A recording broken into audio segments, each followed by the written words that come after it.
Hi, I'm Ben, and this And is the I'm Bad Josh. Magic Podcast. And welcome to episode 21. Winner, winner, chicken dinner.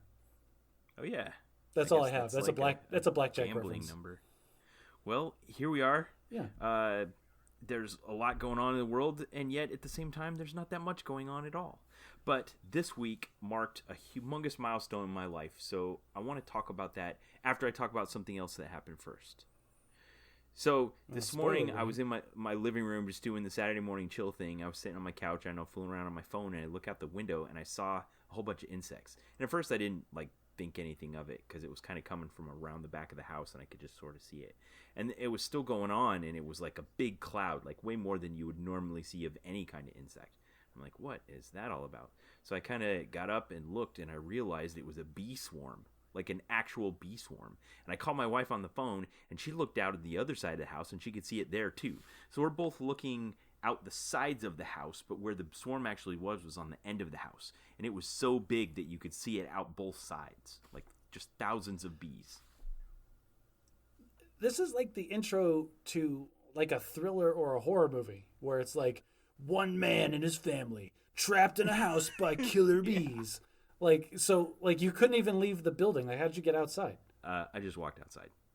So, How? How? If you could see them all the way around the building, how did you get out without like being well, presumably murdered? after a minute, the clouds started to kind of condense. So it was very much localized to the end of my house. So I just walked outside and I kind of just kept my distance and went around, and I could see there was a concentration of them on the house. I'll post a video in the show notes. And there was a bunch landed, and then the cloud flying all around. And I was like, okay, well, this is the proverbial bee swarm. Now it was very obvious to me. I've seen a lot of bees in my life, that these were honeybees. So a quick Google search revealed that the way honeybees go is, for some reason they're forced out of their home, they'll swarm and move, follow the queen, who isn't extremely mobile, so it's kind of slow. So this cloud of bees will light from surface to surface as they continue to move until they reach their final destination. Or the swarm has grown to the point where they no longer fit all in their place, and the swarm kind of splits in half. One half stays and inhabits the old location, and the new half of the swarm has to go locate a new location. And this seemed to be, to me, what it was going on, that we had a swarm of bees here that wasn't just going somewhere, they were actually looking for a new place to live. And the Google search, like right at the top, said sometimes they'll try to go through the holes in the siding of your house. And that's exactly what it looked like, what they were doing. So I took a couple Oh, of photos. so Yeah, then go ahead. so the rest of the story then is presumably the epic tale about how you, Ben Rich homeowner, killed all of these bees and got them out of your house, thereby preserving the safety of your family. So this is not a time in the world when it's very it's looked kindly upon to kill a bunch of honeybees.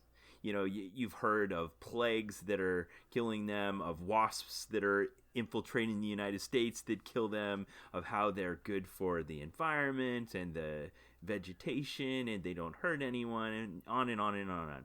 I am very kindly disposed towards honeybees. I wouldn't kill them just because they were invading my house. So then your options are to call one of those presumably very expensive, or maybe not, I don't know, those beekeepers that will come out and do the smoking thing and then haul them all away and set them up in one of those cute little white bee boxes somewhere, or you're just Yes. going to move. Well, not only that, but Oh, you're apparently a moving. bee colony is incredibly lucrative to someone like that. Like the fact that they'll come and get them isn't just a kindness of their heart. Like, hey, it's a free bee colony. They can make a lot of money off of it. This sounds like a new hobby you could take up. Why don't you Yeah, go get a smoker off of Amazon and you can start a honeybee hive? yeah.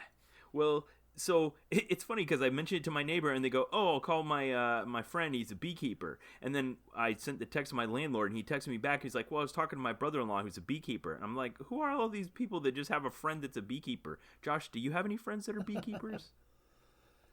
Apparently, you're going to be a beekeeper, so that's one. That's 1 degree of separation. Okay, so the clouds. I went in the house for a few hours and I came back out to check and see if the bees had gone away, and they had definitely not gone away. They had condensed. So the swarm part was over. They were now in bedding down mode. Like they had very much condensed to a very small part of the outside of my house, and there was a lot of transit going on, just in and out, in and out, in and out. It was obvious they'd picked my house and they'd moved in to my bedroom. So if this wall right behind me, if I go over and put my ear up against this wall, I can hear this dull hum of bees in my wall.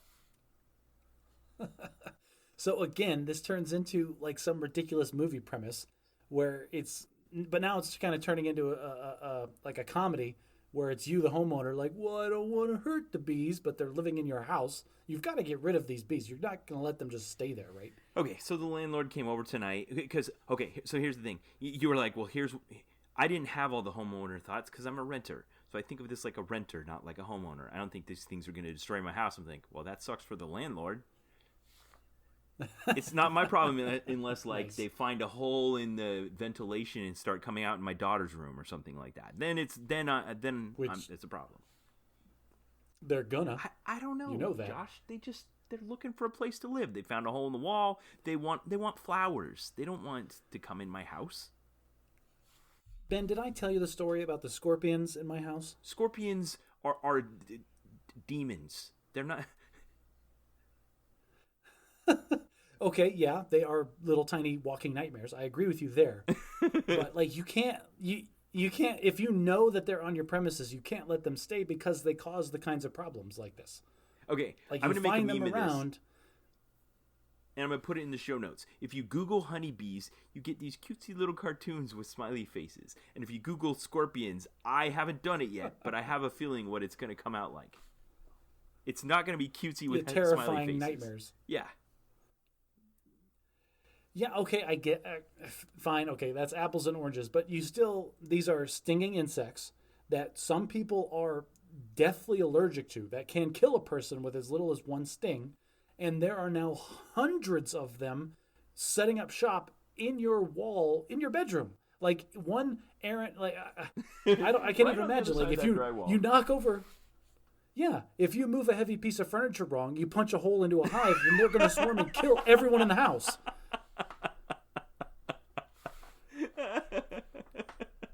You're laughing like this isn't a deadly threat. Okay, my kids did punch a hole in the drywall not too long ago, but I could just slap a piece of tape over it. Like it's not that much of a threat.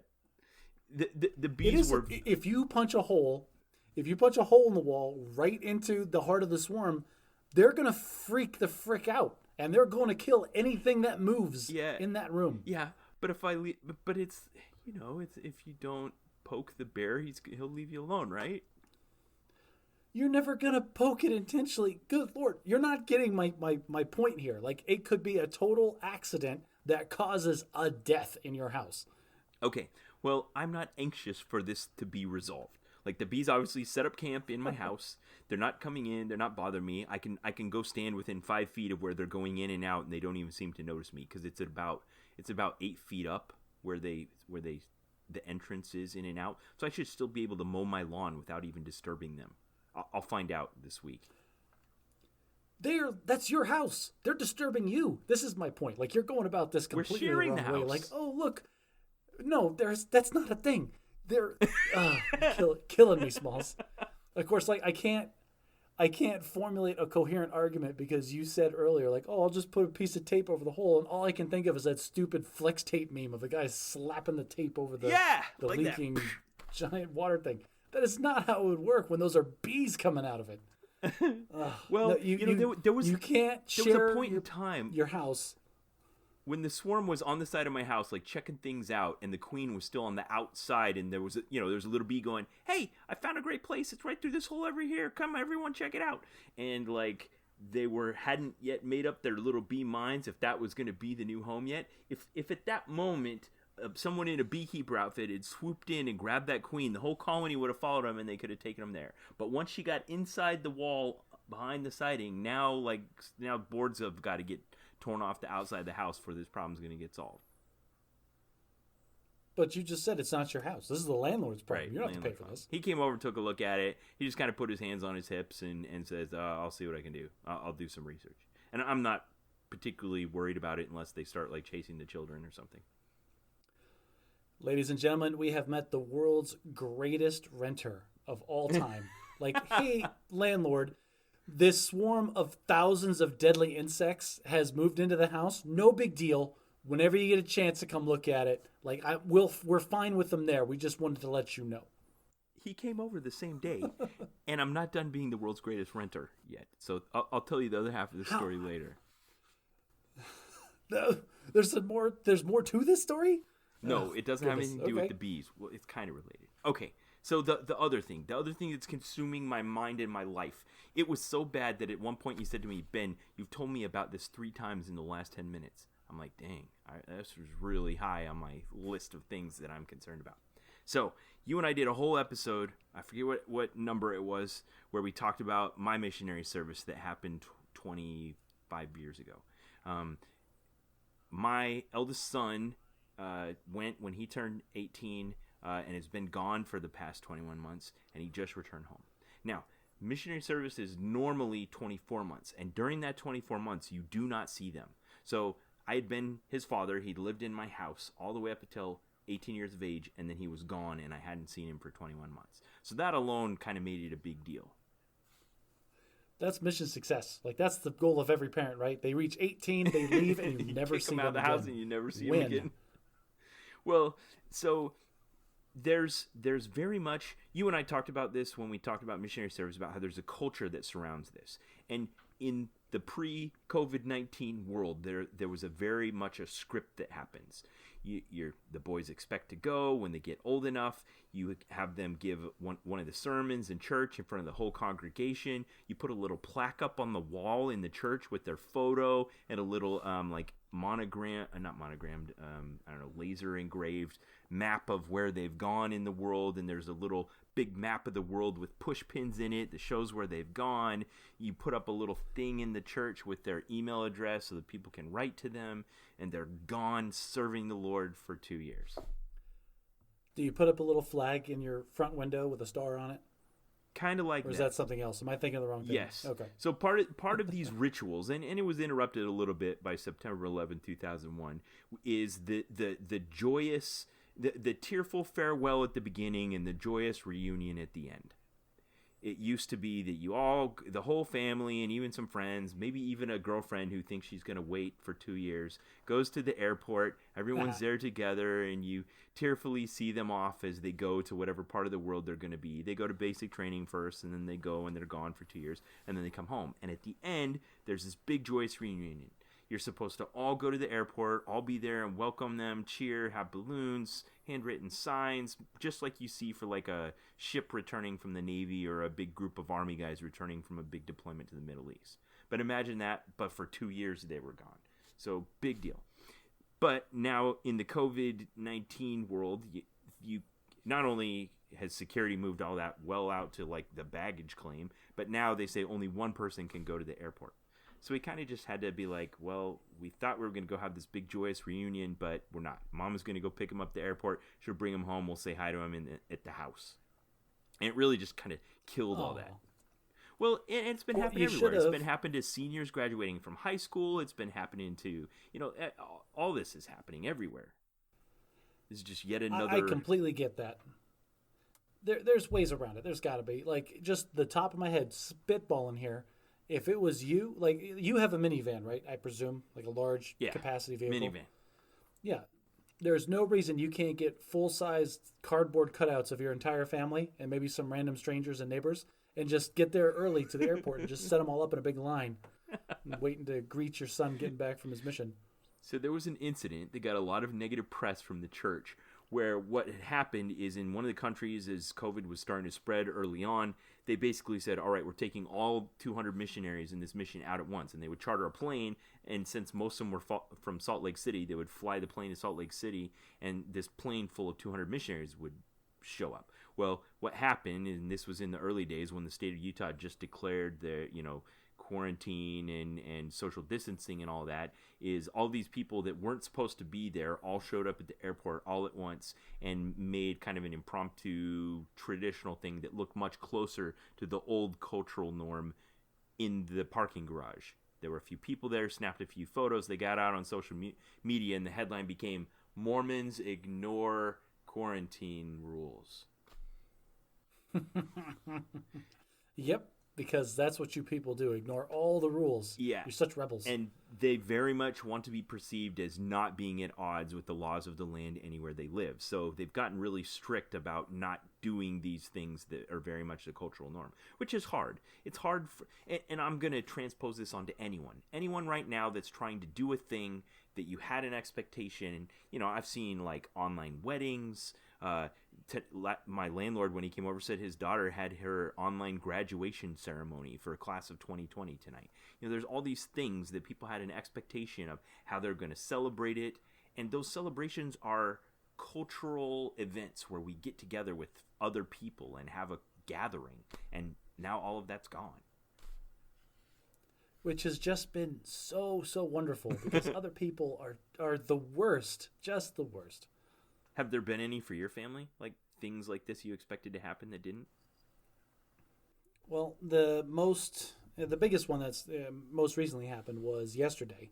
My son graduated from red belt to recommended black belt, which is the black-red stripe belt for his taekwondo Oh yeah, class. He'd been doing like karate lessons in the garage over video chat. Over Zoom, yeah, and I wish it was the garage. No, it's 114 degrees, Ben. The poor kid would bake like a potato.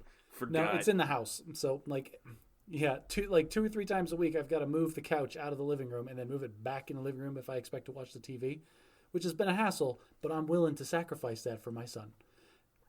Anyway, so no, he's been doing all the classes on Zoom, and then today they did. The state's a little weird on how they're reopening back up. Like, my wife and I are under the impression of the opinion that it is a little too early for all of this. And the fact that my son has asthma and has been hospitalized several times in his short life because of breathing problems, where you're taking zero chances with this whole thing. So while the dojo is allowing some people to come back in small groups, and like this week was graduation, several of them went back in and tested and did the graduation while they were there. They also allowed some people to do graduation over the video chat, over Zoom again.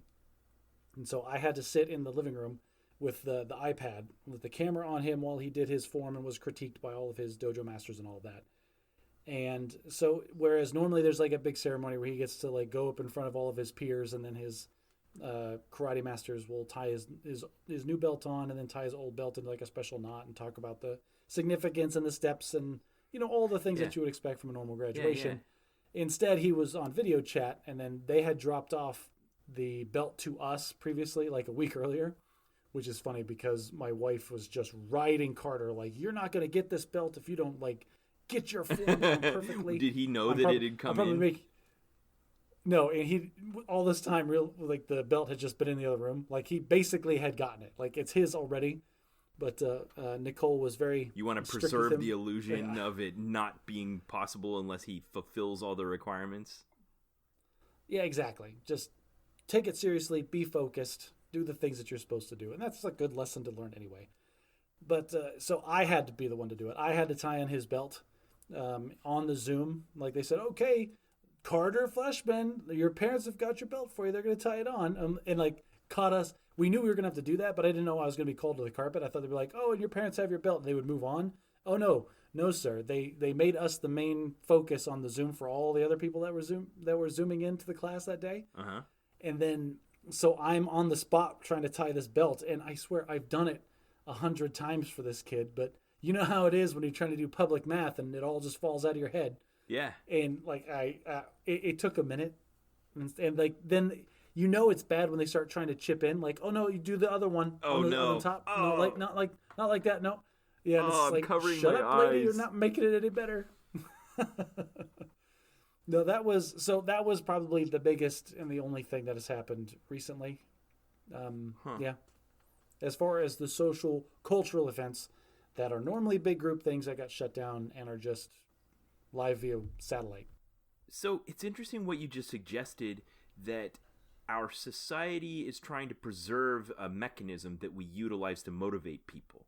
And that is that we have, something we're trying to perform, like getting promoted in a belt in martial arts, and the requirements that you have to do. And we've had to kind of soften all of our requirements because of this quarantine and all the implications that has. You can't be in the same room and spar and those kinds of things. So we have to come up with a substitute for it, like we had with the physical fitness test, like we had with that. We had a fight in our house because in elementary school, the teachers were trying to figure out how to get the children to do their online homework that they were assigning to them. And they basically told my 10-year-old daughter that she was going to have to save all of her papers and give them to them at the beginning of the next school year when they come back to school. So no. Yeah, your laugh is so appropriate. So what happened is the school year ended, the grades were finalized, and in the book, these grades might as well be written in stone. They're not going to change. My daughter could have not done any of that homework. It's all final. But she's still believing in her head this lie that she's been told by her teachers that they're going to check her homework at next school year. And so my wife's trying to go through and clean out all of the school papers and stuff like that. And she starts trying to throw these things away. And my daughter's throwing a fit. No, Mom, I need those. I have to take them. And she's like, your teacher isn't going to look at them. That's so funny. Like, I only have the 2 kids, and they already want to save like every scrap of paper. Like they think it's some precious artifact of their youth, or like the culmination. Like, and I guess to them, it is the culmination of all the knowledge that they've obtained to that point in their existence. And look at this hand turkey that I drew. We must preserve this hand turkey. And it's like our job to politely be like, sweetie, we have 4,000 sheets of random junk that you bring home. We can't keep any of it. So I'm wondering about. I had this existential crisis about this. I'm thinking, all right, what if we level with the kids and say, look, because of this thing that's going on, we can't check all your papers. Like we just can't. And so we're just going to give you credit as if you'd done them. We want you to do them. Like if we actually told the kids the truth, would all the things that we're afraid would happen? Do we have to lie to them? It depends on which level of truth you're talking about, because there's the level where, listen, you've all, like, without doing any work, I can tell you who's going to graduate this year and who's not, just based on what I've seen of you kids. Or do we tell them the deeper truth where, well, everybody, like, this doesn't really matter anyway. Like, everything up through high school is kind of null and void.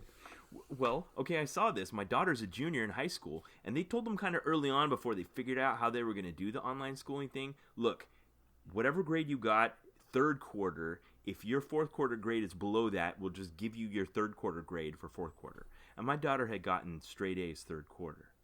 And man, if there were ever anything to kill a junior's motivation when you give them a bunch of hard homework assignments for fourth quarter, it's nothing you do matters. Well, this is actually an excellent life lesson that your kids should be learning, taking away from this. Is there's going to be situations where the amount of effort that you put in does not change the output, and you should adjust your actions accordingly. Right. I mean, maybe she's doing the absolute right thing and just kind of preserving her effort and recognizing that even if she works really hard on these frustrating homework assignments, it's not going to change her grade, so why try? Or does she recognize the inherent value of receiving an education and do it anyway? That definitely didn't happen. I would encourage you as the parent to kind of mold this. Like, if she exhibits the like, oh well, none of this like matters and it's frustrating and I don't want to do it. Like, instead of just letting her slack off and do nothing, like encourage her to explore something. Well, you have to do. This is kind of what Nicole has been doing, and she's been so good with the kids.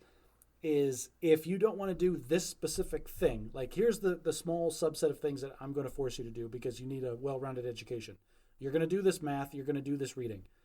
But then you're still going to do work for this set amount of time. If you finish the math early, then you can choose what you want to do. Nice. In this realm of things, but you're still going to learn. That's great. I love it. That's brilliant, Nicole. Alicia tends to be the driver when it comes to educational things, and she's done something very similar to that. So good on our wives in these times. Well, Nicole does the lion's share of all the helping and the teaching and all that. And she's very focused on making sure the kids get a quality education in these crazy times. My contribution to that is I will randomly throw up a YouTube video about some cool sciencey thing or mechanical engineering and be like, look at this awesome video that Destin did about snatch blocks. Did you see the one that Mark Rober did this week about squirrels breaking into bird feeders? Your wife posted on Facebook. My wife showed it to me, and we showed it to our Oh kids man, today. It that was one was fantastic. Yes. Yeah, that's a good watch. Even if you've never seen that guy before, like that is really cool. Yeah. Yeah. All right. Well, so we were talking about how we've had to adjust some of our cultural norms, and one of the ones of a missionary returning isn't just him coming back to his family, it's also him coming back to his community, the church, and the like. So normally what goes along with that is a return address in our weekly meeting. Basically, he'll come back, they'll give him 15 minutes, he'll stand up in front of the congregation, speak to an assigned topic, but also just kind of give like a trip report. Like, hey, I'm back. Everyone gets to listen to him, tell some amusing stories about the cultural and growth he went through, and and laugh and smile and see how much he's grown. Now, if I recall correctly, you also mentioned that this is the opportunity for all of the parents of eligible females in the congregation to march yes. out their females as debutantes to the newly returning Yep. hero. He is now on the market. That's not happening either. Well, one of the things the church did, and I've seen this happening in other ways, is they did like a drive by. I think you mentioned that one was happening like this in your neighborhood for something else, but that basically they met at the church parking lot. Nobody got out of their cars. Then they all drove over to our house, and they like held signs out their windows and honked as they drove past, and we stood outside and waved. The reverse parade, they call it. Okay, reverse parade.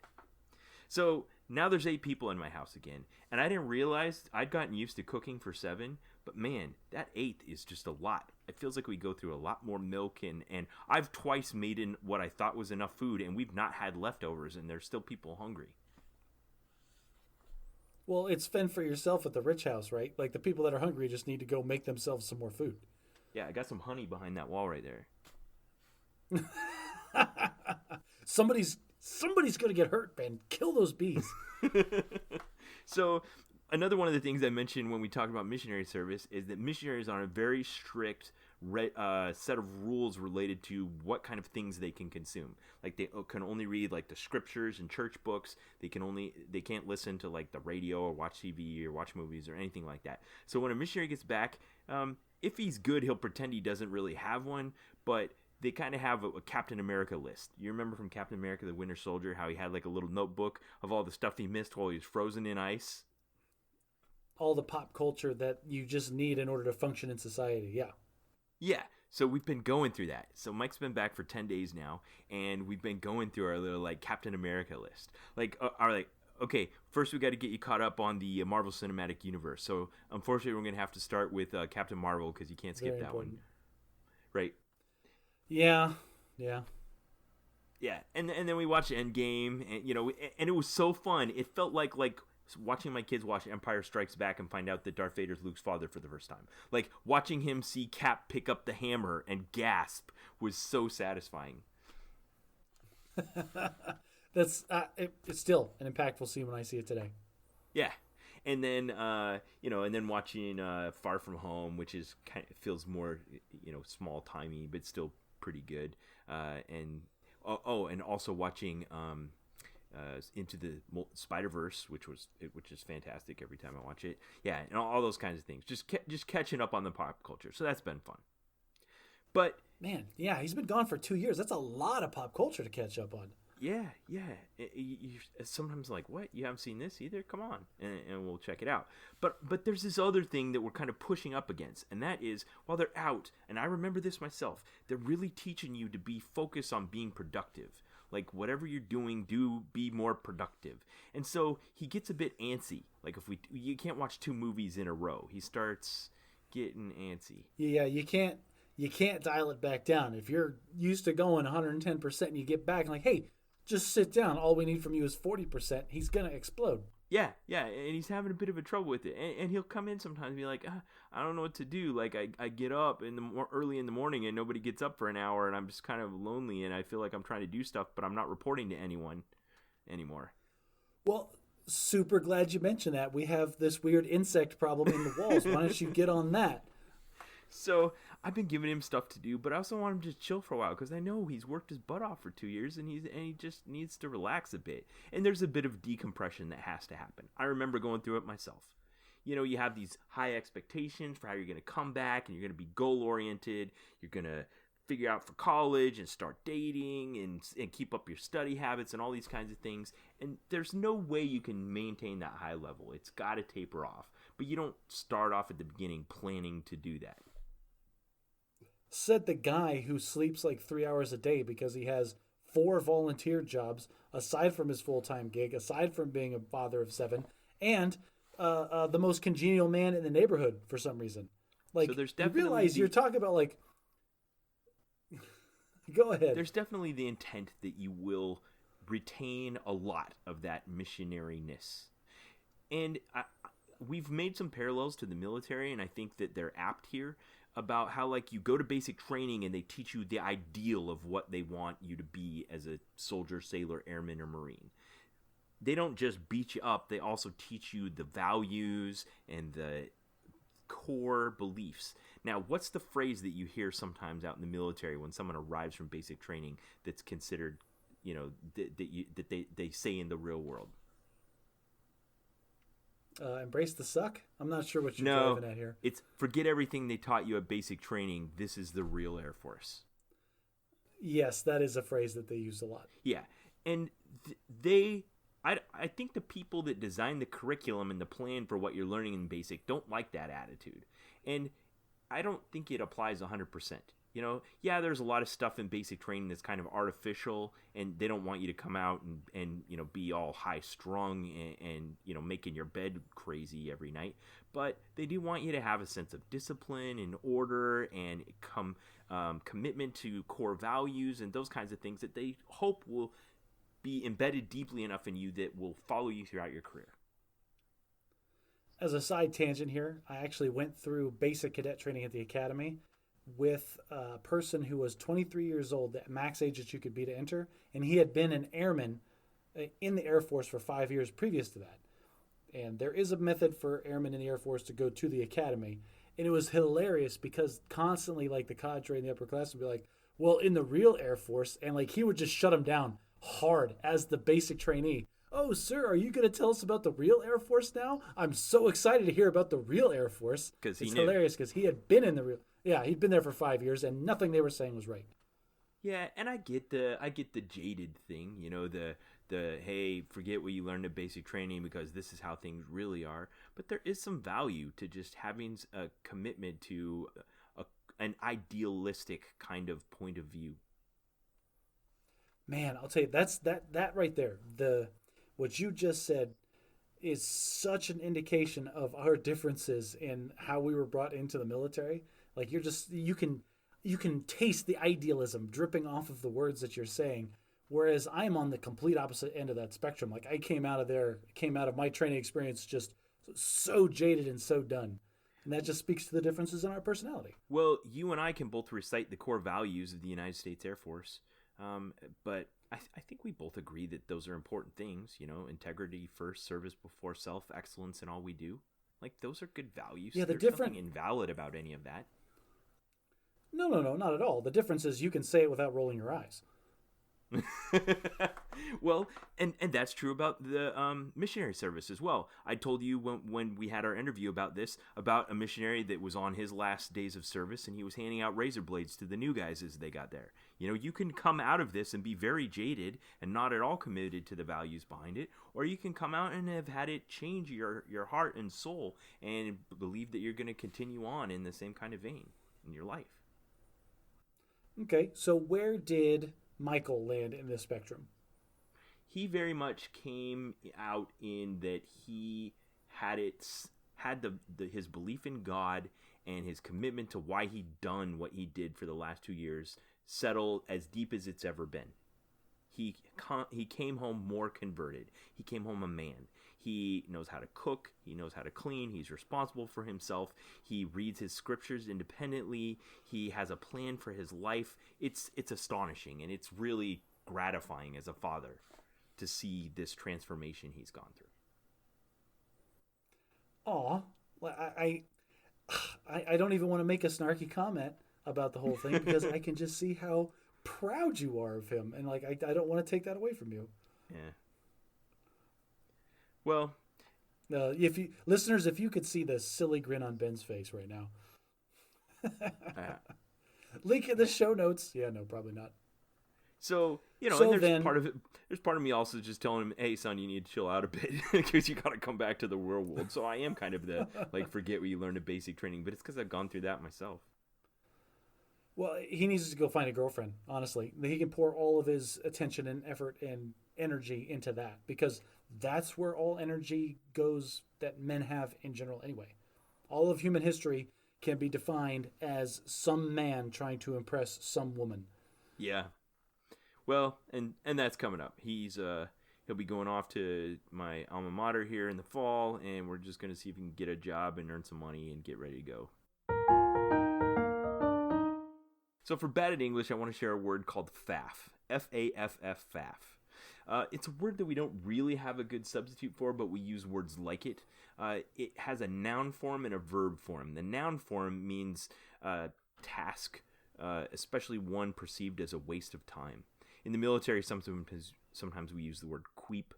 You understand them best when they're used in context. Like, my boss has got me doing a bunch of busy work. He's got whatever. In the British would say, this work is nothing but a bunch of faff. Yeah, stop faffing around. So there you go. There's the verb form for it. To waste time on an unproductive activity. I have heard faff used. I don't know if it was in a military context or not, but I've heard this word before. And I don't know, is that strictly a British word or is that just a word that's more prominent in British English?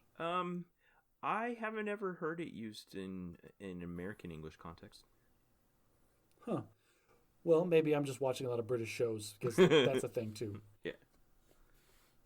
I'd be surprised if it were, but we have our own ones that are sometimes rude but the British use it quite ubiquitously. Like it's used in a professional context. You'll hear it like on the floor of Parliament. It's used very, colloquially amongst friends. It's just ubiquitous. Faff. So here's a question. Like, faff is a great word, and I think it's pretty easy to interpret. Like, there's not much discussion needs to be had about it. But I'm going to take this opportunity to ask you the question that's been on my mind is, how did you approach collecting and then getting the definitions for these words? Because so I presume you were in the situation, in a room, and someone said this just as part of their normal conversation, normal dialect, and then you wrote it down, or I imagine you had a little notebook or something, nothing but your Captain America list of British slang, and did you did you ask that person right then? Did you interrupt the meeting? Excuse me, sir, I don't know what faff means. Can you explain faff? Or did you have a British friend that you would go to at the end of the week and share a pint and be like, hey, I've got 3 pages of words that I just don't understand?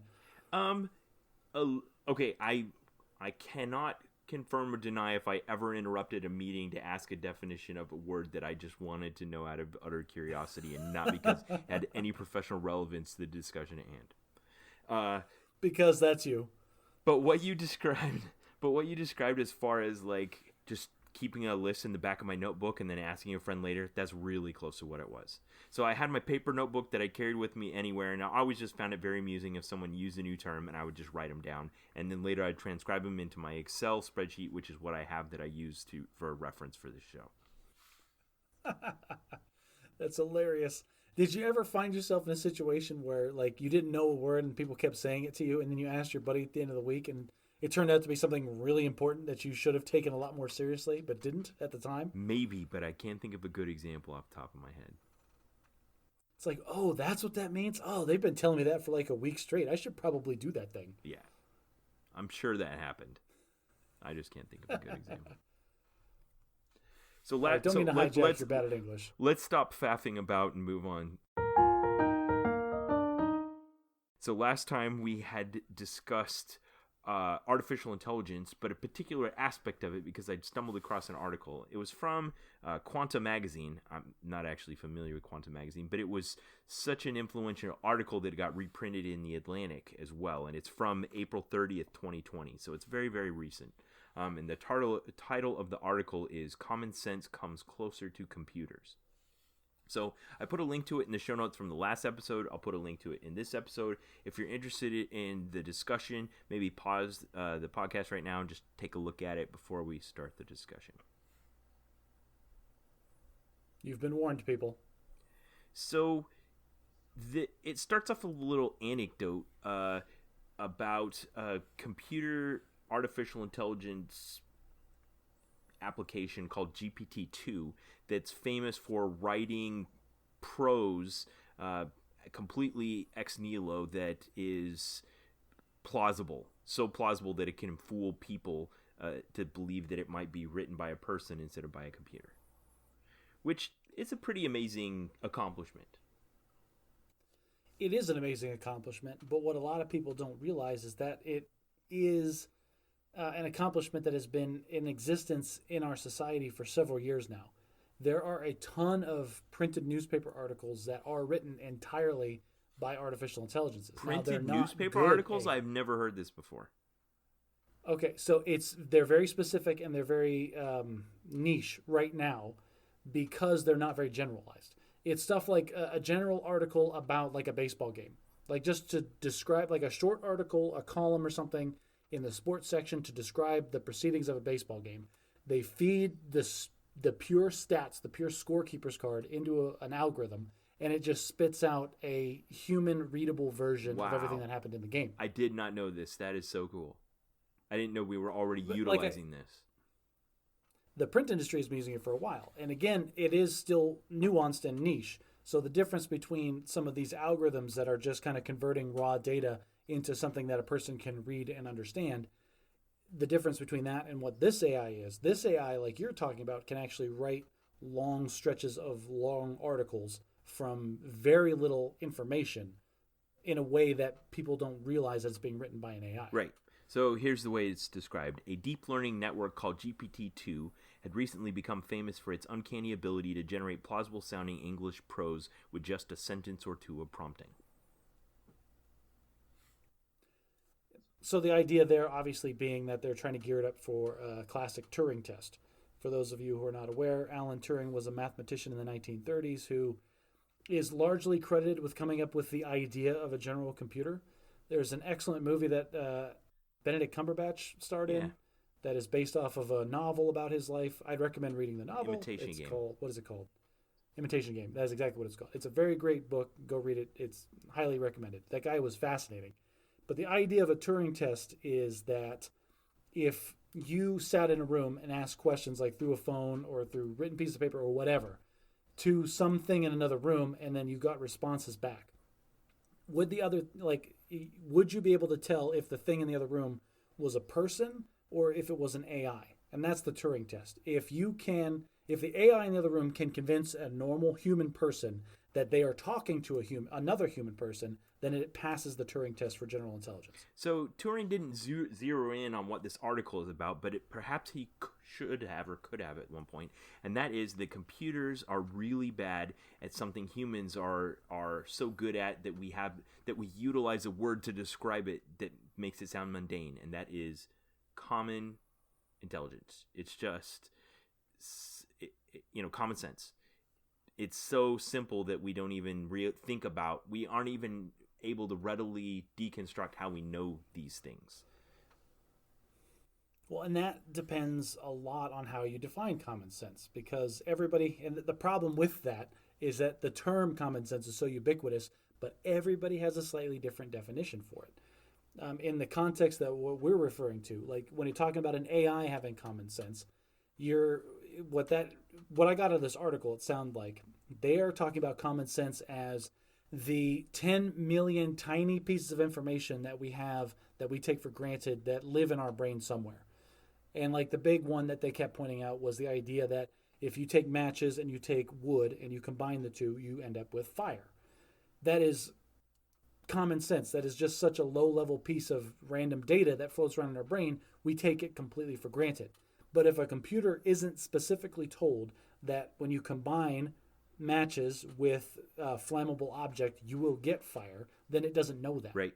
So they give that example. They say, what happens when you stack kindling and logs in a fireplace and then drop some matches is that you typically start a ... So they fed this into GPT-2, and it got it like all kinds of wrong. I think it gave like 10 wrong answers of things that weren't even close. And they realized how far away they were from actually achieving common sense with this artificial intelligence, it can generate plausible sounding articles.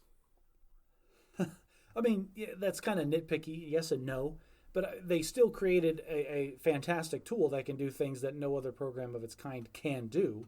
But obviously, it is specialized for writing prose. It's not specialized for answering specific questions about nuanced details like that. So this is where you drill down and you can always find the niches in the armor. Well, like you went back to Alan Turing in the 1940s, 30s and 40s, and this article goes all the way back to 1958 that humans were starting to try to parse this problem. How do we turn all of this knowledge that's inside of our head that we don't even think about that we got back when we were 3 or 4 and didn't write down into something a computer can reconstruct and utilize to produce something. So one example that came to my mind while I was reading this is Data from Star Trek The Next Generation. You know, Data is an android that has a neural network that allows him to appear and impersonate a human being, but he's notoriously wooden and baffled by some very elementary things to humans, and that would definitely fall in the camp of common sense.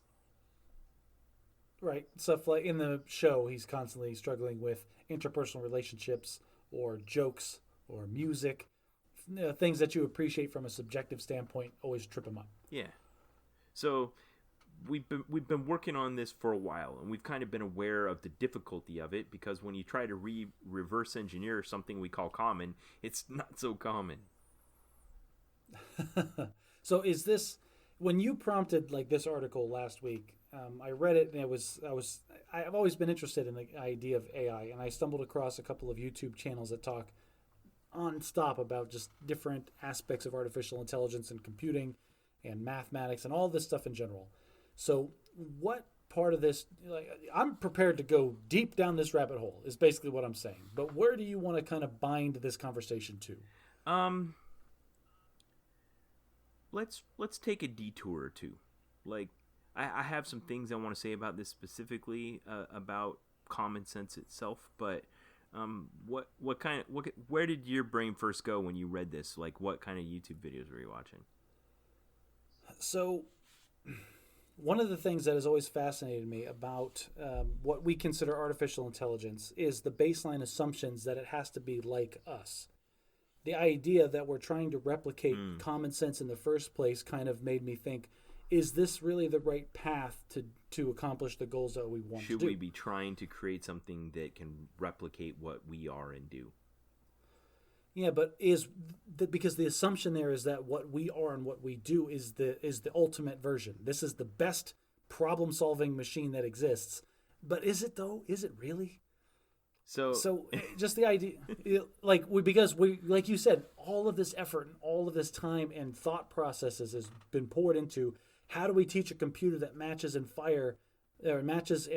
logs make fire? And I'm over on the sidelines going, is this a worthwhile pursuit as opposed to the fact that AIs, like the limited AIs that we have now, are incredibly good focused tools for the task that they're designed for? Sure. I remember back, when I was in high school, when the IBM supercomputer Deep Blue, the problem they were trying to give it wasn't like how to, have a conversation or write articles. It was just, can you play chess?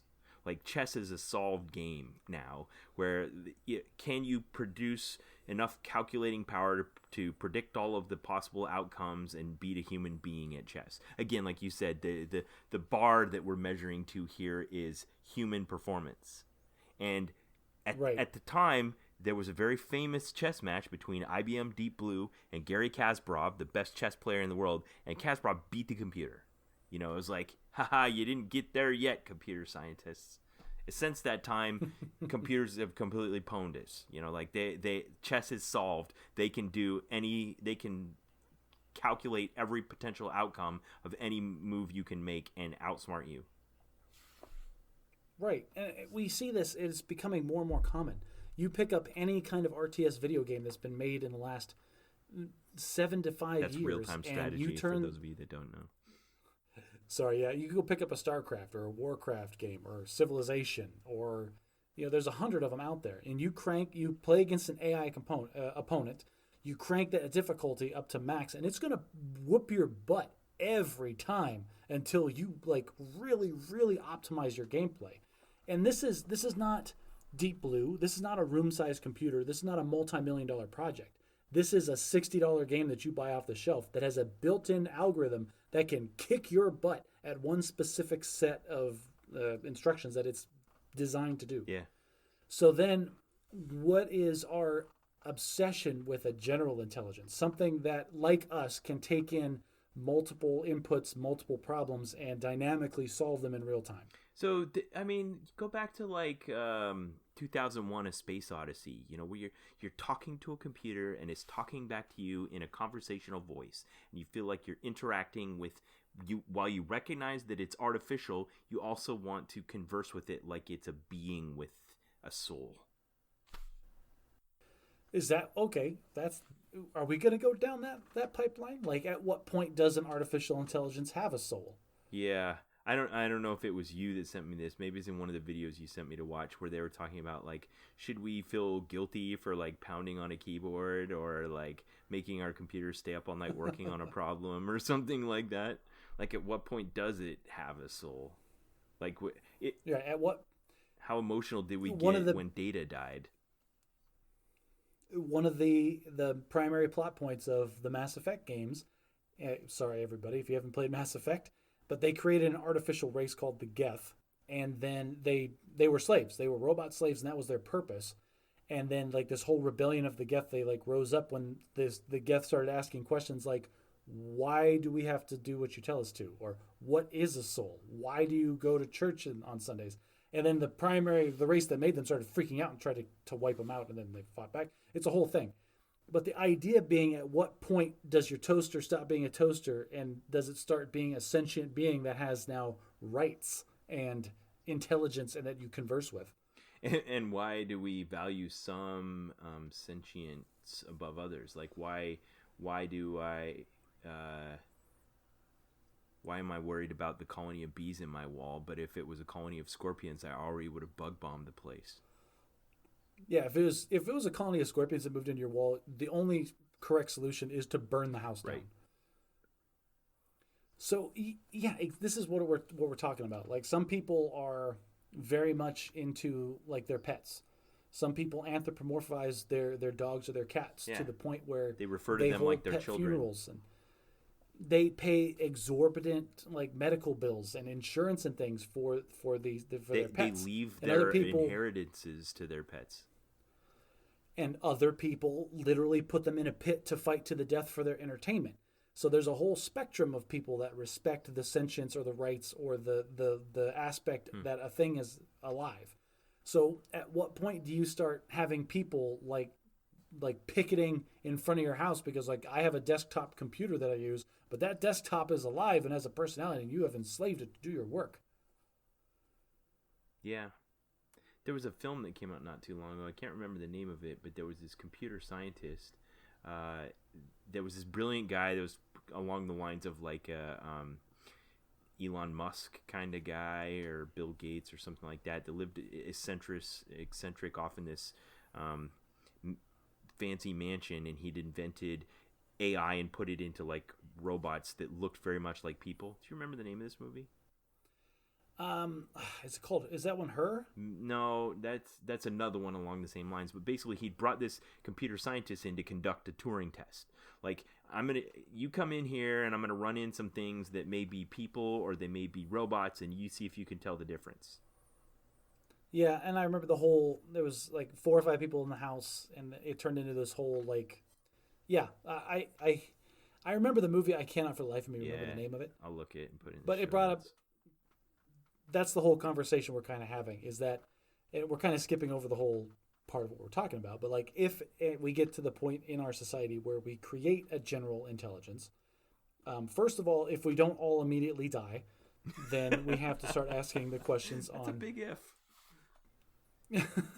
Well, and that's where I really want to take this conversation a little bit, because that's the more interesting aspect of it, the whole Skynet thing. Okay. But the question being, if we do create a general intelligence, does it have rights? Is it now a living thing? Is it a person, essentially? Or should it have person-like, protections? Yeah, and that feels like this feels like the end game for artificial intelligence. It's where we always go. You know, it's Isaac Asimov. It's AI, that movie with Will Smith. You know, it's where not AI. iRobot. iRobot. Yeah, AI was the Have you read the Spielberg book? one. Have you read the book iRobot? The Isaac Asimov book. I think we had this discussion Yes. before. I read about 2/3 of it and couldn't finish it. Killing me, Smalls. Killing me. But that is, yeah, never mind. Nothing like the movie. Will Smith's movie has nothing to do with Isaac Asimov's book. I mean, at the heart of it, it's the same thing. It's the robot. It's got the rules. It follows the rules. What is the logical conclusion if you follow it all the way to the end? The Will Smith movie does a discredit to the book, and I will stand on that hill and die on it. Like, so just don't even. Okay. Fine. But the one thing about this article is it kind of just sidesteps that. Like, we're not talking about that. We're not talking about will robots eventually rise up and kill us someday. We're just saying, how hard is it to deconstruct common sense? So they gave an example in 1984. They're like, all right, let's just take these 400 encyclopedia articles and let's try to reverse engineer them, like, so that a computer could talk articulately about all these things. How complicated could it really be? What do you need to know? Well, 30 years later, these 400 articles have become over 25 million assertions, and they're not even done like figuring out the problem, just for 400 pieces of information. Like, it's a fool's errand to try. All right, let's say we wanted to turn general intelligence into a rule set. If this, then this. And how many if-then statements you need to have to be able to have a general intelligence be mistakable, pass a Turing test. Right. And the idea there being that you cannot reverse engineer human intelligence in that way. You cannot break it down to its component pieces and then just code it into the machine and flick it on and have a person that can pass a Turing test, because one of the biggest issues that we have is we don't even know how our brains work. Like, the human consciousness is something that is so nuanced and so complicated and huge and amazing and unique that we have no freaking clue how it works. You have psychologists that will talk all day about subconscious and how things that will happen below your level of thought instantaneously that you are completely unaware of. And how do we codify that into a rule set? It's just not possible. Yeah, like, how did I know those bees weren't going to hurt me? I just, like, knew. I didn't. It was weird. So those bees are gonna hurt you, and that's I just know that. Like, I don't even have to, like, they're my friends. Think about it. So this they're article, not your friends. They are. God.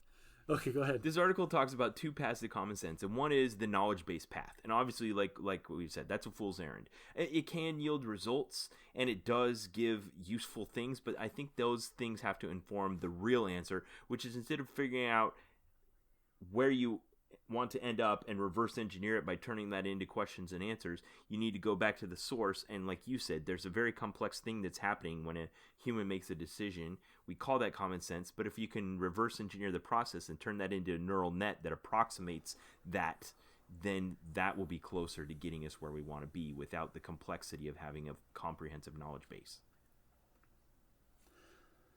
Right. So I'm not. There's a ton of different methods that they're using right now to try to create an artificial general intelligence, and I'm only vaguely aware of some of them, because when you start talking about trying to code these things, you are well into, like, double doctorates in mathematics and computer science territory. Like, it's incredibly hard to describe, like, the actual things that they're doing to try to make this work. So you have a theory about this that you talk about sometimes. I like the way you express it. I forget the term that you used, where there's just a weighing that's happening inside your mind of all the different factors, and you go with the one that has the heaviest weight. What do you call it? It's a weighted average, and that's a normal thing in computer science, where you take an input and you run it through an algorithm, through some set of instructions or whatever, and it comes out the other side changed, but it's weighted differently by different things. So the idea here being that this is the only way that I personally understand how my brain works. I receive, like, you, a person in general, is receiving a ton of input all the time, whether you're recognizing it or not. Not only is it everything that you see, taste, smell, feel, and hear, all simultaneously, but everything that's all the internal feedback that you're getting.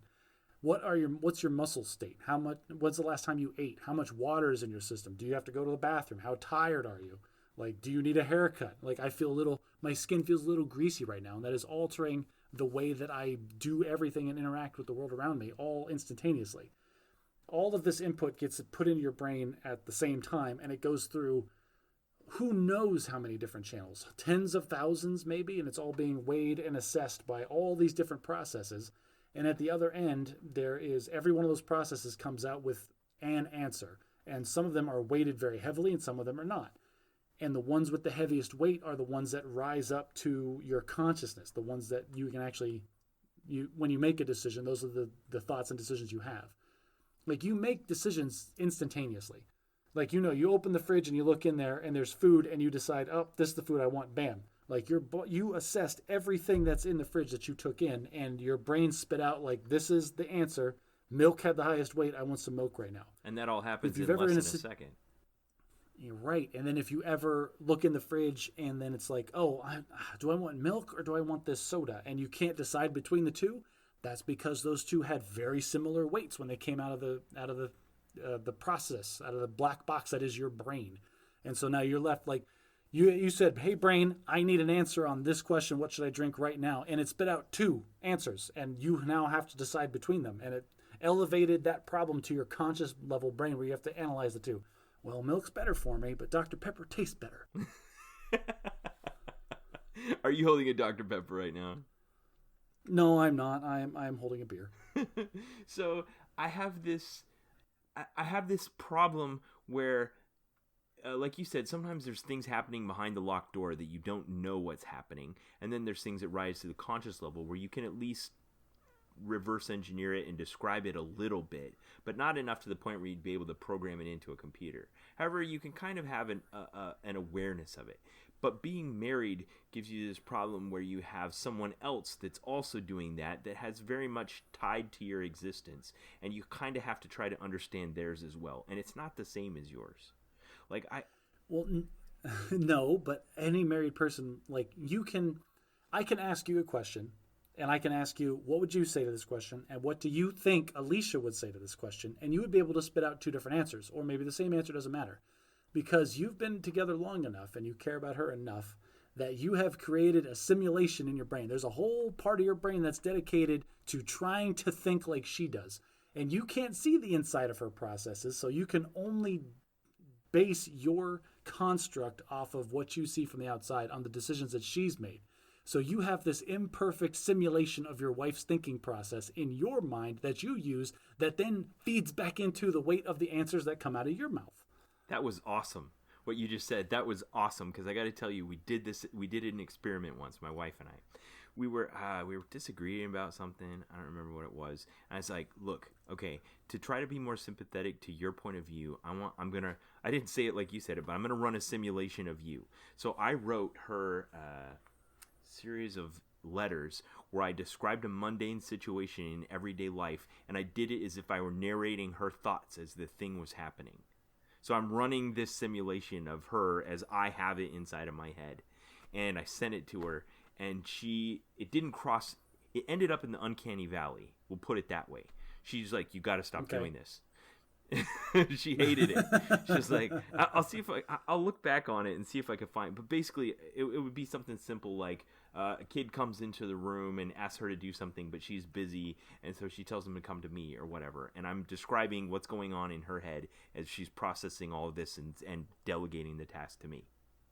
And so I tried to put down what I thought she was thinking, like what's weighing on her? Why would she handle it this way and those kinds of things? And I wrote it all out, and she was like, no, you're way off. And I find that's what happens. Like, if I want to talk to her about something, I'll do probably what any married man does, and I'll have an imaginary conversation in my head with her before I do it. I imagine what I'll say, what she'll say, what I think the outcome will be, potentially adjust my inputs to the situation based on my simulation I'm running in my head of her to lead down a favorable path to get to the place that I want to go. And then I actually have the conversation with her, and it doesn't go the way that I planned. Even though we've been married for 20 years, and I know her so well, I still can't. My simulation, like you said, is just very imperfect. So you can't use it that way. You can't try to simulate your wife's thought processes because, like she said, you're just going to get it dead wrong. It's more productive, I think, to simulate. Just give a thumbs up, thumbs down. Like, if I wanted to do this, what would Nicole's thoughts be? And then I just imagine her face and then a thumbs up or a thumbs down. Like, is it a happy face or is it a sad face? Or is it an angry face? It's like, I can see this being an angry face solution. That's changed my thought process. Yeah, I don't know, man. As many ways as I think I can try to predict those things, she'll think of it in a completely different way so that it isn't a thumbs up or thumbs down. She rejects those kinds of classifications. So I realize we've stumbled into the problem that way predates computer science of, men are from Mars, women are from Venus, and trying to bridge the gap. But I like the way that you express that in terms of that we, in the interest of trying to maintain the relationship and conduct successful cooperation, that we have a simulation inside our brain that we're trying to run of the other person. I love that idea. Trying to conduct successful cooperation. That's a great way to describe coitus in a relationship. That's neither here nor there. But over time, that is the goal. But over time, what we're doing is the same thing we're trying to do here with computer science. We're trying to develop an artificial intelligence that replicates real world. So that's happening inside my head for my wife. I have a little simulation of Alicia in there, and every time I run it and get an output and then try to make a decision based on the output, and it's true, I say that's good, we'll cement that in the artificial intelligence. And every time I do it and it turns out to be wrong, it's false, I take that information and I try to use it to refine my simulation that I'm running. That's exactly how artificial intelligence is supposed to work. That's how human intelligence works. That's how you can watch your kids do that. You can watch your kid walk around and then fall down and then try to, like, the wheels turn and, like, okay, what went wrong there? And then try to refine it in the next iteration. Yeah. The difference is, and this is where the scary part, if we want to start talking about the let's go down the Skynet path.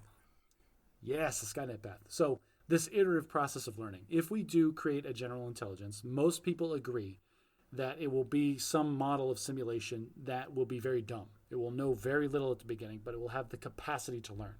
That's really like kind of the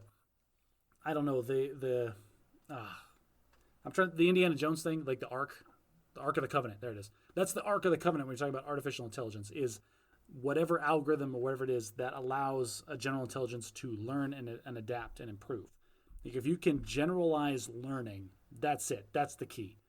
And then from there, just like any human, it would iteratively learn more about its environment and and it would improve the simulation and get better every time. The difference between an artificial intelligence and a person is those iterations would go at light speed versus the months or years or decades that it takes for a human to develop and go through those same iterations. Right, that all happened really fast. Yeah, so there's no doubt, like, you read these articles and see these YouTube videos of people that are very much more informed than we are talking about if we created something, and that's the convergence, I think they call it. There's a word that they describe.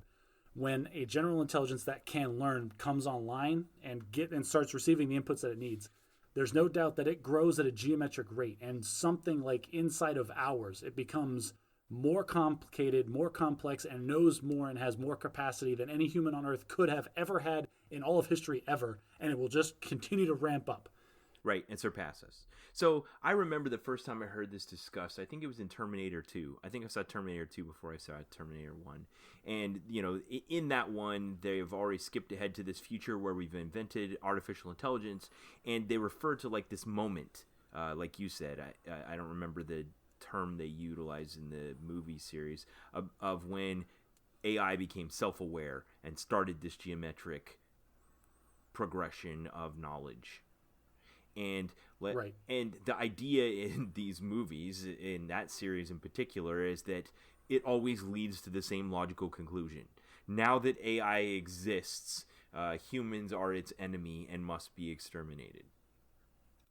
What's really funny about that is those movies came out and then everybody was afraid for a while, like, oh, artificial intelligence will destroy the world. And then everybody got a little more informed, like, oh, well, no, that doesn't make sense. Artificial intelligence will be our friend. But now we're actually coming full circle because you talk to these mathematicians or you see these articles about people written, and they realize, well, actually, based on how the system works now, if we did create something that had artificial intelligence, it probably would destroy the world. But the good news is that it wouldn't be out of malice. It would be out of just complete misunderstanding of its instructions. Sure. There was one video that I saw where like the guy said, like, what if we created a general super intelligence and we gave it one goal, and the goal was to collect stamps, get as many stamps as you can. And then that machine, because it's so smart and grows at such a geometric rate, would quickly realize that, you know what, if I wiped out everything on the planet and turned it all into stamps, that would give me the most stamps that I could possibly ever have. And then it would immediately start to go down that path.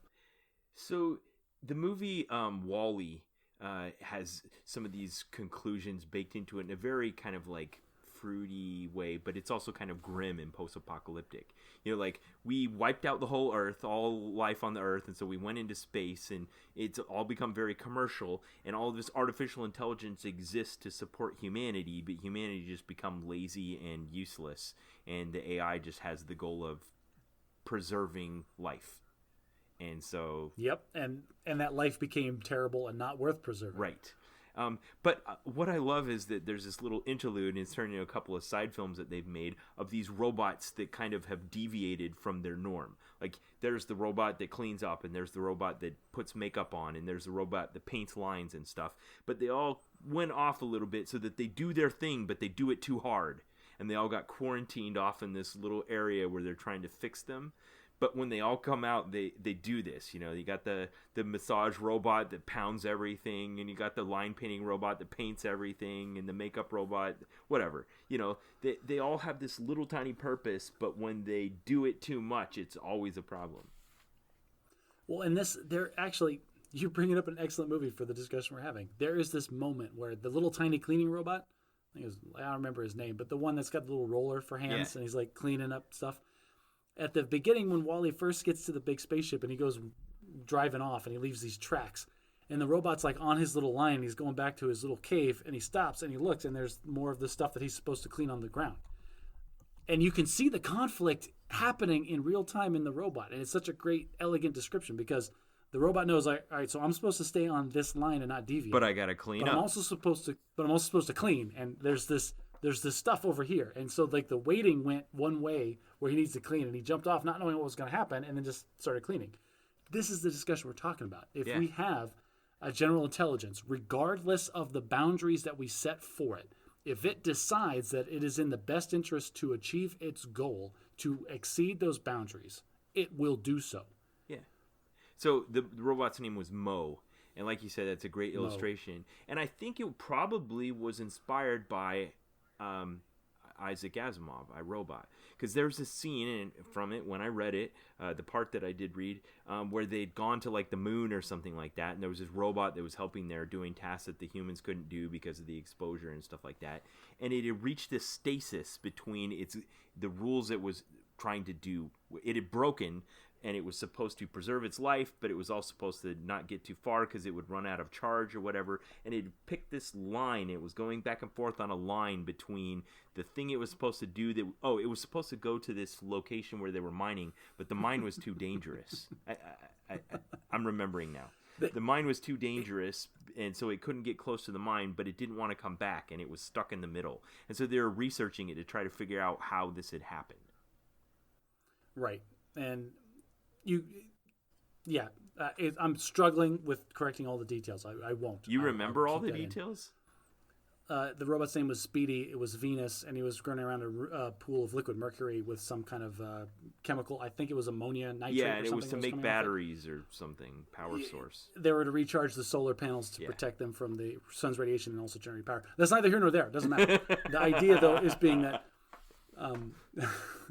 it was, like you said, it was stuck between the two things. It was given instructions like, this is the goal that I've been given, but I'm also supposed to preserve myself. And the problem with that robot specifically is they had cranked up the self-preservation rule. And so it started to conflict with the primary rule, which is do what I'm told. And so they were equal weighting, and that was throwing the computer off. And that Yeah. was an exploration of, computers and all that stuff. Well, Same kind of concept. Like you said, what's happening with humans when they weigh it? Some humans will be in a dangerous situation and not weigh the danger heavily enough and potentially die. Some will weigh danger too heavily and potentially, risk in the opposite direction where they don't take any risks, and that could potentially be a problem. There are people like me that still are deathly terrified of contracting COVID-19, so I only leave the house once a week. I wear gloves and a mask when I'm out, and I only go to the grocery store for like an hour, and then I'm back home. And then there are the people that Wait, how far do you take that? Like, do you sanitize the groceries when you come in the house? No, we don't do that. Okay. I read somewhere that it only exists on like artificial surfaces for a handful of hours, and so it's one of those things. Like, you can only be so safe, right? Well, yeah. So but if you go on YouTube, you can find a video of how to sanitize your groceries when you get back to the store. I mean, there are people that take this all the way to the extreme. So my wife and I are starting to have. So as the governments are starting to relax the rules and stuff like that, and people are starting to go back, like our neighbors had a huge Memorial Day barbecue over the weekend. There was like 40 people out there, and it just sounded like a party. And things are starting to open back up. The state of Illinois is in phase 3, where they're not allowing gatherings of more than 10 people, but restaurants can have like outdoor seating and stuff like that. Things are starting to try to approach back to normal, but they aren't. My wife definitely is more on the side of she'd rather still hold tight. She thinks there's going to be a second wave of outbreaks. She still isn't confident that we understand what it can do or how much of a risk it is even to healthy adults and children. And she'd rather just kind of maintain the status quo for now. Well, if we're talking about COVID now for a second, there's the whole Spanish flu incident where everybody thought it went away for the summertime, and then it came back even stronger in the fall. Yeah. Well, but to tie it back into what we were talking about with artificial intelligence, there's these competing objectives. Like you said, there's this weighing that happens in our consciousness that we aren't even aware of how we're doing it, but here's my understanding of the risk, here's the goal I want to achieve, they're at odds, how do I make a decision about what to do? For any activity, do I go to the grocery store, do I go to a restaurant, do I have a party at my house, all those things. Right, and this goes kind of back to Isaac Asimov's 3 Laws of Robotics. One of the assumptions that the book makes is that those laws were hardwired into the machines, right, to the point where there was no possible way, even if one of the robots decided that to achieve its objective it would have to do one of the things, it was physically incapable. Like, if it was doing anything that would break one of its laws, it would physically shut off. Like C-3PO translating Sith. You just can't do it. Why? I'm gonna so hard not to go there. But damn it, Ben. with the artificial intelligence that we're talking about, they all exist in software, and there is no real good way. Like, if a machine is capable of learning and changing, that means it is capable of changing itself. It has to be. Yep. Which means that if it decides again that, you know what, I could make a ton more stamps if I didn't have to preserve any human life, and they just like overwrite that part of its code and like, oh man, I can go hog wild with stamps now. Yeah. Or if you're the massage machine in WALL-E, you can massage a little, or you can massage really hard. If you remember that massage scene. I do, yeah. Like, I loved how he bounced around like a boxer. Yeah. The massage machine. Well, there's 100 million examples of this. Somebody I don't know if it was Elon Musk or somebody talking about like SpaceX. Like, if we created an artificial intelligence that said, hey, artificial intelligence, we need rocket fuel. Well, one of the main components of rocket fuel is oxygen. So if this artificial intelligence decided, like, you know what would make a great source of rocket fuel? All of the air on the planet, and then just condense it all in the rocket fuel, we would all be wiped out as a complete byproduct of the artificial intelligence just doing its job. Yeah. So I've heard this dealt with not by computer scientists, but by like philosophers. Like, this is a problem we need to grapple with. Can we design software code, or a set of rules that will then be so irrevocably at the base level of whatever this thing is that we can protect ourselves from this possible apocalypse? Maybe even inadvertent, like you said. Like, even if it's just a robot that's trying to collect stamps or make rocket fuel, that could potentially kill us all. Can we code morality? Yeah. Yeah. Can we? And the answer is no. Have it no, be we can't, self-aware because there is, and value our lives. I'm going to say, like, those are two different questions. Can we code something to not kill us? That's one question. Can we code something to understand that killing us is bad? That is a different question. Yeah, but because even that there has is problems. The problem is that it's sentient. I mean, that's what the iRobot was about. At the end, it was like, well, if I'm going to obey this rule that above all I have to protect human life, I need to protect them from themselves, and they do dangerous things, so they can't be allowed to have any freedom, or they'll kill themselves. So that's what I'm going to do. Right. Take away their freedom. Yes, but the whole thing again. The Asimov's laws. That movie that is not what the book was about, and the movie was bad, and it broke a lot of the assumptions that were in the book, and killing me, Smalls. But if you're just talking about morality, like trying to instill a code of moral or ethics into a machine, you're going to have huge problems because, well, what is rule zero when it comes to morality? What is the baseline truth of good and bad? There isn't any. They are artificial constructs of our minds reaching for sense in a senseless universe. So what do you think? What should we be pursuing? I kind of heard you suggest earlier that you think it's perhaps wrong-headed to try to develop an intelligence that approximates humanity. Do you think we should just sidestep it entirely? I don't think we can. Like, we're going down this route. Computing technology is only getting better. People will always want something like you're talking about. They want Jarvis from Iron Man. They want something that they can talk to, that they can give abstract problems, and then expect it to solve it like a real person. And like looking at that, that there's huge economic incentives to have something like that. Can you imagine artificial intelligence would replace so many service industries like in one day? Like every accountant on the planet would get fired immediately and replaced by an artificial intelligence that can take in every piece of input and apply it to every single tax law that exists. Like I'd be out of a job in a heartbeat. So there is too much economic incentive for it not to happen. It is going to happen. I think the idea of trying to make it like us might be the wrong path just because we don't know how we work. You're going to have to work this problem from the other way. How do we create something, maybe it's not like us, but something that can learn, that iteratively takes an input, looks at the outcomes, and then changes and grows and evolves based on those outputs. And the problem there is like when we do it, it's all biological. It's all in some black box that has been figured out by chemistry and random chance and mutation and just, eons ago. When we're trying to build it in software, we have to give every line of code to the machine. And maybe I say that, but at the same time, one of the methods that they're using to try to come up with artificial intelligence is, I don't know what it's called, but you're talking about neural networks. Now I'm talking about there's some genetic algorithm that they use. The idea being that they define a set of boundaries. And there's a ton of YouTube videos. There's guys, you can download these libraries, and there's guys that do it for fun, for video games and stuff, where you can define a set of boundaries. You define what victory is. Like, this is the thing that I want you to achieve. And then what happens is it does random things. Like, it simulates like 100 different random inputs, and until then it just one goes of them starts to work, and then it does more of that. Or yeah, exactly. It goes, okay, which one of those 100 simulations was the best? We'll take that one, and then we'll do this, but then we'll insert a couple of random variables throughout it, and then at the end, we'll just tack on a bunch of random stuff again. And then we'll stimulate it like 100 times, and each 100 will be slightly different in different random ways. And it just keeps taking the best version of that. It iterates, again, tens of thousands of times until it comes out with something that is enormously complicated, something that is beyond our understanding. Like, we cannot know how it works because it built itself and it doesn't make any logical sense, but it does the one thing that we want it to do exceedingly well. I think CGP Grey had a great video about this.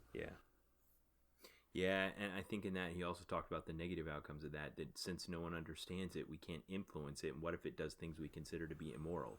Like one of the algorithms that was like deciding what kind of content to show you on Facebook or YouTube was racist. But since it was being generated by AI, they didn't know how to influence it and make it stop. Right? And maybe it's just taking all the inputs from the things that you watch, and it's telling you that you're racist. All right. Well, I think I've had enough AI for now. I don't know about you. No, never enough AI. Love it to death. Well, I'm going to do one more thing. This was super cool. I was watching a video about the mathematical way that we could try to bind these AIs to not be so dangerous. I'm like, okay, so the guy was talking about the stamp collector machine again. And he says, well, what if we just tell it, like, all the stamps in the world, like more stamps is better. What if we change that to, I want 100 stamps, and that's it. Figure out a course of action that gets me 100 stamps. And he said the problem with that is then everything has the same weight. Like every course of action is the same. Everything from ordering 100 stamps from Amazon to enslaving the human race and having them make stamps. Both of those courses of action will get me 100 stamps, and there's no real way to tell which one the AI is going to pick. So it'll run the simulation and see which works best. Yeah, so there's ways that we can try to bind the artificial intelligences that still end in the apocalypse. Yeah. Well, along those lines, I think I want to delve into a little bit more in like psychology and morality. And last time we had planned a book to read together. The audience showed a strong preference for fiction. Understandably, I recognize I'm an outlier here when it comes to that kind of thing. But I think I've waited long enough, and perhaps we can put a vote out to the audience for some nonfiction. So I've nominated 4 contenders here. I guess we can have a write-in candidate also, but these are the 4 I've nominated. Outliers by Malcolm Gladwell, a book of examining like how very successful people have been successful. Very interesting. Mindset by Carol Zweck, a very influential work by a woman who's a professor in psychology. The System by Jeff Benedict. This is kind of a dark horse I picked because I like Jeff Benedict. It's about college football. And Boyd by Robert Corham, who Boyd was a very famous thinker in the United States Air Force who came up with a famous concept called the OODA loop. Those are my 4 nominees. The OODA loop, Ben. I'm convinced that the way to get rich in America is to just like take the OODA loop, put different words on it, write a book, and then go on the speaking tour. Like, I can tell you how to be successful, and it is the exact same way that everybody else has been telling you, but I'm using different words this time. Yeah, if you just reverse image search like a circular arrow, 4 arrows that have a different words for each of the 4 arrows, yeah, it's all over the place. Yeah, and I mean if we're talking about common sense, that is the common sense way of how things change and get better in the world. Yeah. Something happens, you observe it, you figure out what to do next, then you make a decision, and then you try it. And then something happens, and you go in a circle. An iterative process of making plans, seeing how those plans work out, and then changing based on the results? Get out of here. No one's ever done that before. Well, he did it as a fighter pilot. Can you do it faster than your opponent? God, he wrote it down. That's the only thing that makes him special. My 2-year-old figured that out when he started trying to walk. You haven't read the book yet, have you?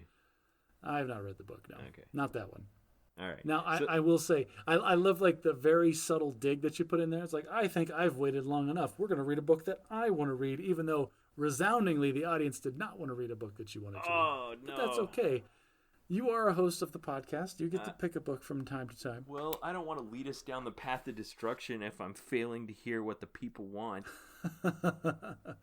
Well, that leads us great into if you have feedback for us, leave it on the Facebook and the Reddit and all the other places that you can reach out and get a hold of us. Yeah, I need to know how to better meet the audience's needs for willingness to interact. I did have one of our audience members approach us this week and say, hey, you kind of called for us to interact on episode 20 related to what you were talking about there, but the methods that you have weren't really suitable, particularly Facebook because it wasn't anonymous enough.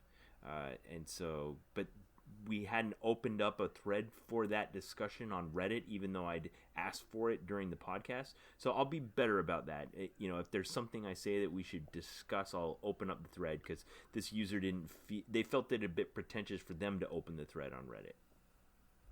Well, I mean, also the idea that, oh, Facebook isn't anonymous enough. Do you not stand behind the ideas that you have or the things that you say? Do you need that shield of anonymity to protect yourself from our wrath? Like, what was he going to talk about? I'm inserting those words, not anonymous enough. It was more like just Facebook isn't the right place to discuss this.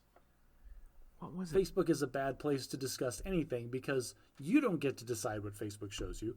Facebook gets to decide what Facebook shows you. Oh, I know what it was. This person wanted to be able to talk about... We were talking about people's level of conscientiousness, and they wanted to contrast their own with their spouse without the attribution and... You mean without the retribution? Without the swift wrath of that spouse coming down and be like, so conscientious, huh? I think...